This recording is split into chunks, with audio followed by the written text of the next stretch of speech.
everyone, Susan Storm here, and today I'm going to help you find out whether you are an ISFP or an INFP personality type. It can be really confusing to figure this out, especially because there's so many accurate online tests out there. So I want to try to make it as simple as possible. At first glance, ISFP and INFP look so similar. There's only an S difference, an N difference and an S difference between these two types. But they actually have a whole different set of cognitive functions. And we're going to go into just a little bit of that today, but we also want to make this really easy and quick for you. First of all, number one, ISFPs are realists, whereas INFPs are more dreamers and visionaries. So the S in ISFP means that ISFPs use a process called extroverted sensing. Extroverted sensing gives ISFPs a oneness with their environment, an ability to stay present and enjoy the details of the moment that they're in, and also a desire to maximize that moment and make it as powerful and immersive as it can be. Examples, this can look like being at the beach and really savoring the texture of the sand between your toes. This can look like driving your car and feeling like you are one with the car, that you are highly aware of your movements within the car, the movements around the car, the road, everything that's happening around you. ISFPs are always trying to make the moment more immersive.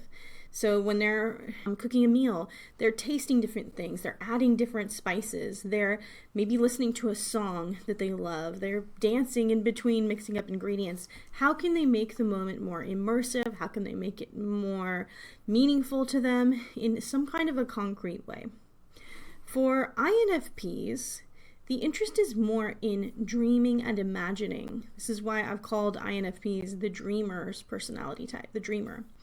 They are interested in hypothesizing, coming up with possibilities, generating more and more and more possibilities and ideas. The future is full of stories that they feel are just waiting to be told. And often they have a gift for storytelling as well. Many INFPs are drawn to careers in writing, particularly fiction writing, where they can come up with imaginative new worlds that they can create all on their own.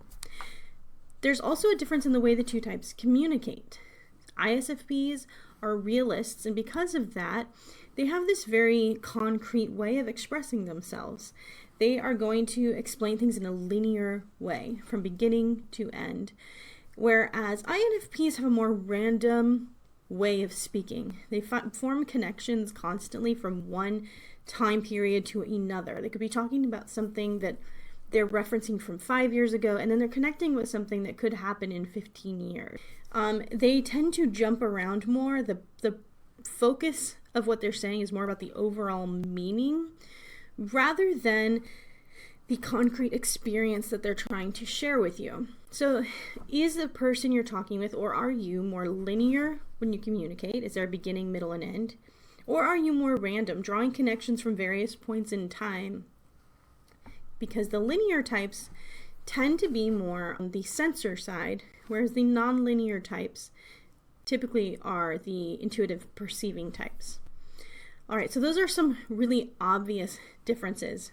Here's something that INFPs love that ISFPs are not so fond of: brainstorming. INFPs are really good at just generating multiple possibilities, one after the other, in real time in conversation with someone else.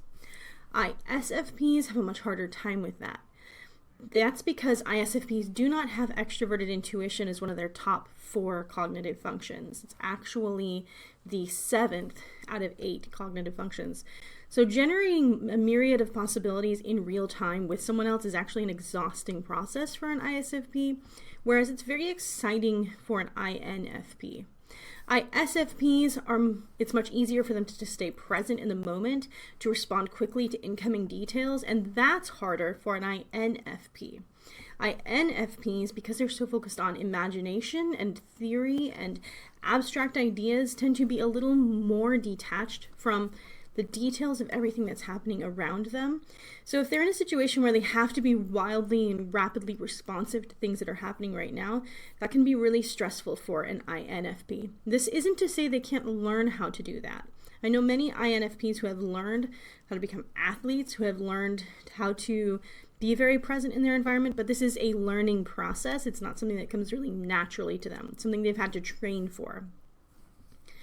When it comes to ideas, both types do enjoy ideas, but there's a difference in the type of ideas they explore. ISFPs are focused on concrete-based ideas, like what could we do this weekend? What could I paint with these colors? What could I, how should I decorate this room? The ideas tend to have a concrete basis. I know a lot of ISFP tattoo artists and musicians, and they're always dreaming up artistic ideas. They're always dreaming up musical ideas. They have wonderful ideas, but there's a very concrete, interactive, hands-on approach to those ideas. They are dreaming up an artistic idea. As they're dreaming it up, often they're working with it with their hands. And if they're writing music, they're tapping out keys on the piano, or they're strumming on their guitar, and they're coming up with these ideas that they're expressing in a concrete way, in a hands-on way.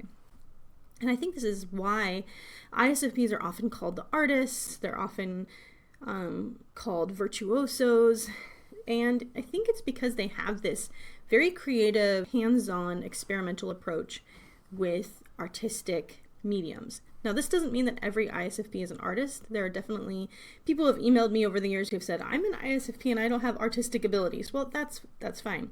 How this shows up for you could be very unique. You might be an ISFP who shows your hands-on creativity through cooking or baking, or like I said, being a musician. It could be so many things. There's so many ways that creativity can express itself. I also know an ISFP nonfiction author, and really, really effective nonfiction author. So ISFPs can also write, but there tends to be more of a real life approach rather than the fictional world building approach of the INFP. Now, INFPs, when they come up with ideas, the focus is more abstract. The focus is more on the imagination, on theories, on possibilities that are more distant in the future. The focus is less on the concrete world and more on the world of imagination and what could be. That's again where you draw in that visionary side of the INFP, that dreamer side of the INFP. So let's just kind of sum it up really quick. ISFP, realists. They also have that empathetic, compassionate, deeply feeling side that INFPs have, but there is a more realistic, grounded, earthy quality to ISFPs. INFPs, these are dreamers. They're all about imagination, the abstract, what's possible, the distant future. In communication, sensors are concrete and linear, focused on real life experiences and a linear style to what they're saying, beginning, middle, and end. INFPs, non-linear. This is more of a seemingly random approach. It's not random to them. They do see the connections, but if you are an onlooker, it can appear more random. ISFPs are one with their environment, and they're always trying to find ways to be more immersed in their environment, whereas INFPs are more at one with their imagination and are more immersed in theoretical possibilities, dreams, and ideas.